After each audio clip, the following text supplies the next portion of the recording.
Mai gida lafiya na ganka ka kana da sauri me yake faruwa ne? Anan duk saurin da nake ma ni ku nake so in kira wallahi. Daga ina kuke ba dai daga gurin zaɓen kuke ba? Daga can muke. Daga can kuke? Daga can muke mai gida.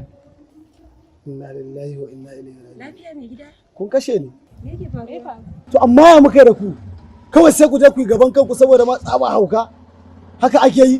Ku jira ni in zo in tafi da kuma ku zaɓi cancanta mana, ku zaɓi abin da nake so mana. Muna ta jira ne mai gida muka ga baka zo ba shine kawun mu ta biyo mana. Mu kuma sai muka bi ta muka tafi muka ce in ka dawo ma ga ya maka. Oh ku ta biyo muku. To ita take aure ku ko ni? Ai da yake mun san za ka ce mana mu je ne ka san za mu je shi yasa muka fita. To yanzu dai da ba ma wannan ba. Wace jam'iyya kuka zaɓa? Ku kwantar da hankalinka mai gida jam'iyyar NNPP muka zaɓa mai alamar kayan daɗi. Ita mijina ya ce in dangwala ma shine na kai su muka dangwala. Alhamdulillah amma na jaɗi Ubangiji Allah ya saka muku da gidan aljanna. Ai mai gida ba mu za ka gode ba. Ka gode wa kawar mu domin ita ce ta ce mijinta ya ce ta zaɓi wannan jam'iyya mai alamar kayan daɗi. Idan ta je za ta gani. Mu ma da muka je sai muka yi bari mu zaɓi cancanta. Allah ya saka miki da alheri. Bin ga hankalinka ya kwanta ke. Sosai ma kuwa.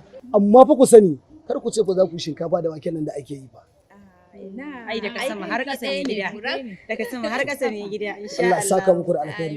Yanzu abin da zai faru mu je gida in siyo mana tufa, kankana, ayaba, kayan daɗi. mai gida kayan daɗin da muka zaɓa za a ba mu. To ku zo mu je.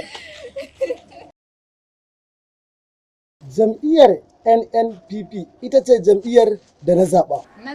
Na zaɓa? Haka zalika ni ma na zaɓa. Kuma ita ya kamata ku zaɓa.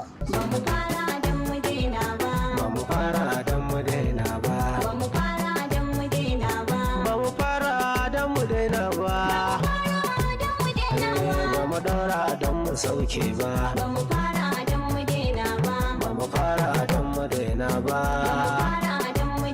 wasiya na ban asara ba ba mu fara don mu daina assalamu alaikum mutan gari gane addu'ar da kuke mun ce ta burge ni na sani Allah shi ne ya kare ni ba abun da a yau ya taho ya ruɗa ni zuwa ba mu fara